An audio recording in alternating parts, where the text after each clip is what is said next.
JoJo প্রায় ছুটতে ছুটতে ফোর্থ আই ডিটেকটিভ এজেন্সিতে এসে পৌঁছয়। অমলকান্তি ওর বাড়ি চলে গেছে। জোজো ঠাকুরের নাম জপ করতে করতে সিঁড়ি দিয়ে উপরে ওঠে। কাঁচের ওপারে সুবীরদা ছাড়া আজকেও কেউ নেই। দরজা খুলে জোজো ঢোকে ঘরে। ঘড়িতে সময় সন্ধে 7:30। সুবীরদাকে ইশারা করে জোজো জিজ্ঞেস করে, ও বড় সাহেব আছেন? সুবীরদা ঘাড় না তুলে যান্ত্রিক স্বরে উত্তর দেয়, আছে, তোমাকে ডেকে পাঠিয়েছে, হাজিরা দাও। জোজো বড় সাহেবের কেবিনের দরজায় টোকা মারে। May I come in sir? বড় সাহেব গম্ভীর গলায় বলে, কাম ইন। ঘর চুরুটের ধোঁয়ায় মম করছে। জোজো একটা চেয়ার টেনে বসে। বড় সাহেবের ঠোঁটে জ্বলন্ত চুরুট গোঁজা। দাঁত চেপে বড় সাহেব জিজ্ঞেস করে, আজকের রিপোর্ট কি? Any good news? জোজো হতাশ মুখ করে বলে, no sir, no good news. তবে আজ অনেক জায়গায় খোঁজ করে এসেছি, লোক লাগিয়ে এসেছি। ব্রুনোর খোঁজ পেলেই আমাকে জানিয়ে দেবে। পুলিশ স্টেশনেও গেছিলাম। জোজোর কথা শেষ হওয়ার আগেই বড় সাহেব থামিয়ে বলে, yes yes, that was what I wanted to know. Police কি বলল?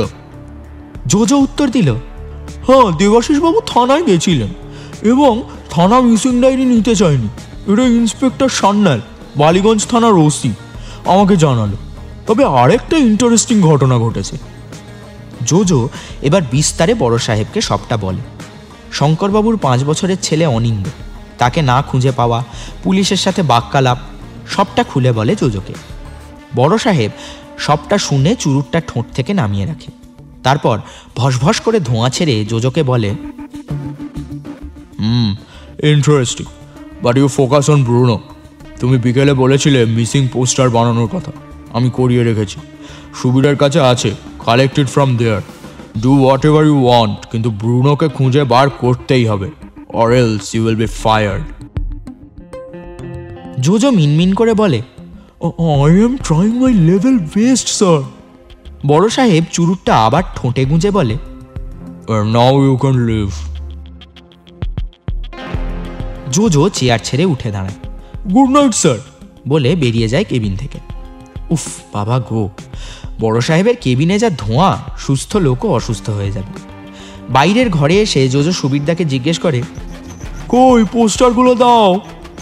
সুবীরদা আতস কাছে চোখ লাগিয়ে ম্যাপ দেখছিল।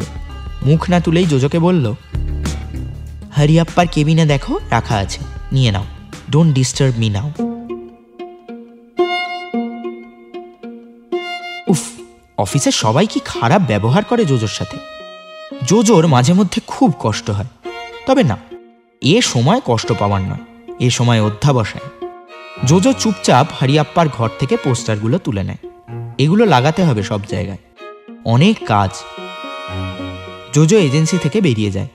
এই শহরে জোজোর বড্ড একা লাগে। অনেককেই চেনে সে, তবু কাছের মানুষ, মনের মানুষ কেউই নেই। রাস্তা দিয়ে হাঁটতে হাঁটতে জোজো ভাবছিল এখন সে কি করবে। আজ রাতে পোস্টার লাগানো সম্ভব না, কাল সকালে দেখা যাবে খন। তবে এখন একবার সুখোয়ানিকে ফোন করা প্রয়োজন। বাসস্টপে দাঁড়িয়ে জোজো মোবাইলটা বার করে। সকালে সুখোয়ানির সাথে দেখা হয়নি। কার্ড দেখে সুখোয়ানির নম্বর ডায়াল করার কিছুক্ষণ পরেই ভাঙা ভাঙা বাংলায় একজন বলে উঠল, সুখোয়ানি স্পিকিং, কে বলছেন? জোজো স্মার্টলি উত্তর দেয়, হ্যালো, আমি জোজো, প্রাইভেট ইনভেস্টিগেটর। আপনার সাথে একটু কথা ছিল। জোজোর কথা শুনে সুখোয়ানি বোধহয় একটু ঘাবড়ে গেছে। আমতা আমতা করে বলে, প্রাইভেট ইনভেস্টিগেটর মানে গোয়েন্দা? কি দরকার আছে আমার সাথে? কি করিয়াছি? সুখোয়ানির কথা শুনে জোজোর হাসি পায়। বেশ ভয় পেয়েছে, কথা শুনেই বোঝা যাচ্ছে। তবে হাসি চেপে সিরিয়াস গলায় জোজো উত্তর দেয়, সেটা ফোনে বলা যাবে না, কাল দেখা করা যাবে? সুখোয়ানি ভয় ভয় বলে, ঠিক আছে, আসেন 10টার সময় সকালবেলা, but can you tell me, is anything wrong? Jojo কোনো প্রপার উত্তর না দিয়ে বলে, আর সেটা কাল বলবো না হয়, সি ইউ টুমরো, সকাল 10টায়। বলেই জোজো ফোনটা কেটে দিল। ভালোই ভরকানো গেছে সুখোয়ানিকে। জোজো মনে মনে ভীষণ আনন্দ পায়। আনন্দ পাওয়ার আদৌ কোনো কারণ নেই, কিন্তু ব্রুনোর এখনো অবধি কোনো খোঁজ মেলেনি, তবে জোজোর মন বলছে কাল কিছু একটা ঘটবে। রহস্যের অন্ধকার জাল ফুঁড়ে সকালের রোদ আসবেই আসবেই। জোজো এইসব ভাবতে ভাবতে রাস্তা পেরিয়ে বাড়িমুখো হাঁটা দেয়। আজকেও ফুটপাথে ওই আগের দিনের দুটো বাচ্চার সাথে দেখা হয়। আজকে অবশ্য তারা টাকা চাইতে আসেনি। জোজো ওদের দিকে তাকিয়ে একবার হাসে। এদের দেখেই হুসেন মিয়া রাস্তানায় দেখা বাচ্চাগুলোর কথা জোজোর মনে পড়ে যায়। আর যাকে এইসব ভেবে কাজ নেই। জোজো তাড়াতাড়ি পা চালায়। সকাল থেকে অনেক ধকল গেছে, ঘুম ঘুমও পাচ্ছে। জোজো যখন বাড়ি ফিরল তখন রাত 9টা বাজতে 5 মিনিট। মামা বাইরের ঘরে বসে আছে উদাস মুখে। মামি টিভি দেখছে। মামা এখন ওর 70 টাকা চুরি হয়ে যাওয়ার শোক ছেড়ে বেরোতে পারেনি। জোজো ঘরে ঢুকে মামার পাশে এসে বসে। নিচু গলায় বলে, মামা, তোমার জন্য একটা জিনিস এনেছি। মামার তেজ গতকাল রাত থেকে প্রায় নেই বললেই চলে। উদাস কণ্ঠে বলল, কি এনেছিস? মামি টিভি দেখলেও কান খাড়া করে সব শুনছে। জোজো কি একটা জিনিস এনেছে শুনে অমনি কৌতূহলী চোখে তাকায়। উৎসাহ কণ্ঠে জিজ্ঞেস করে, কি এনেছিস, কি এনেছিস? জোজো পকেট থেকে মানিব্যাগটা বের করে।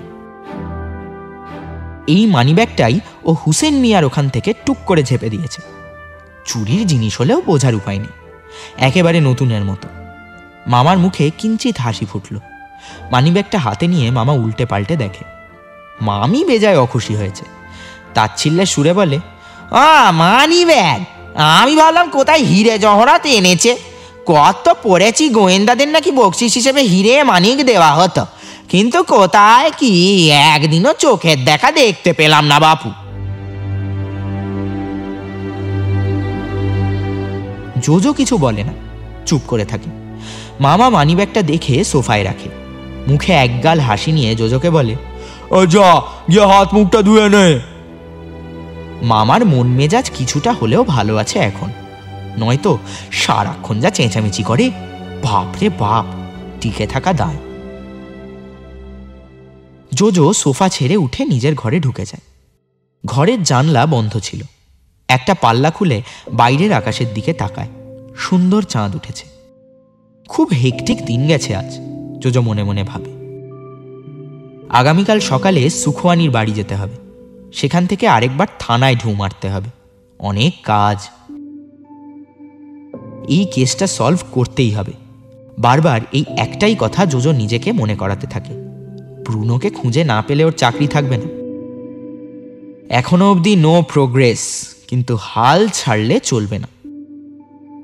জোজো বদ্ধপরিকর। ব্রুনোকে ও খুঁজে বার করবেই।